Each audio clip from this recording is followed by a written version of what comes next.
sabuwar hanyar kutsen Instagram da danna ɗaya tare da yanda zaka kare kanka. Sunana Umar Kabir ɗan Anini, na ɗau shekaru ina taimakon mutanen da aka mahakin shafukan sada zumunta, wanda yawansu zai kai fiye da mutum 200. A kullum abin ƙara muni yake yi, saboda mutane da dama sun fara rungumar abin a matsayin kasuwanci.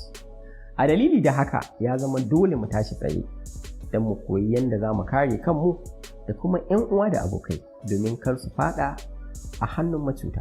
Hanya mafi sauƙi da ke iya sa a maka hakin account a kafar sada zumunta ita ce amfani da lambar wayanka a matsayin lambar tsaro, ko kuma amfani da lambar wayarka a matsayin lambar tsaron email ɗinka da yake da alaƙa da fejinka a kafar sada zumunta.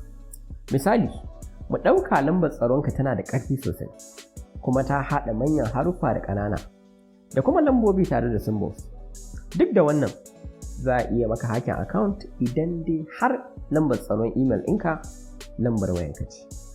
Haka kuma wani haka ko kuma in ce Yahoo boy kamar yadda aka fi sani a Najeriya zai iya kiranka a waya cewa an turo maka wani saƙo kuma yana buƙatar ka sanar da shi OTP da aka turo maka.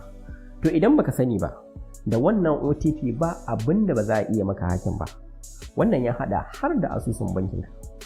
Za ka yi tunanin idan password ɗinka yana da ƙarfi kuma baka yi wasa da OTP ɗinka ba abin da zai same ka. Gaskiya ba haka bane. Domin kuwa hackers ɗin kullum koyon sabbin hanyoyin yaudarar mutane suke. Yanzu haka akwai wata sabuwar hanya da suke amfani da ita wajen kutsawa cikin account ɗinka cikin sauƙi. Wannan shine abin da za mu tattauna a cikin wannan bidiyo. Idan baka riga ka yi subscribe ba, yi subscribe tare da danna alamar like don taimakon mutane da yawa wajen ganin wannan bidiyo.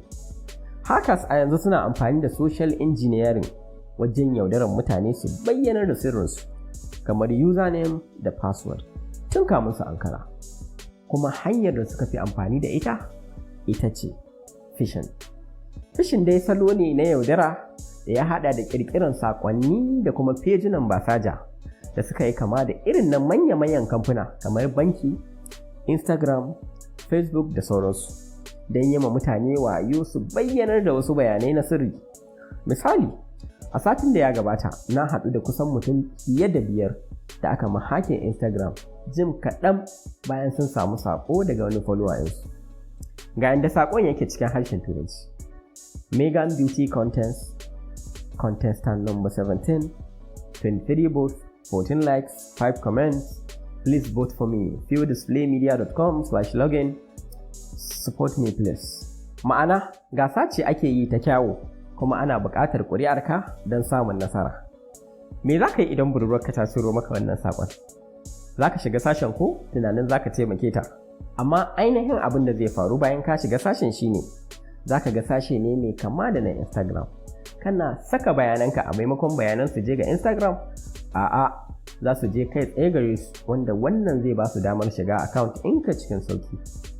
Yanzu kam, ta ya za ka kare kanka? Abin na farko shine ka duba adireshin sashen da kyau. Duk wani feji da ke ikirarin cewa na wani babban kamfani ne, amma adireshinsa ya sha bamban, to ba saja ce kawai. Kada ka yarda ka saka wani bayani mai muhimmanci a wurin. Mun gode da kallon wannan bidiyo.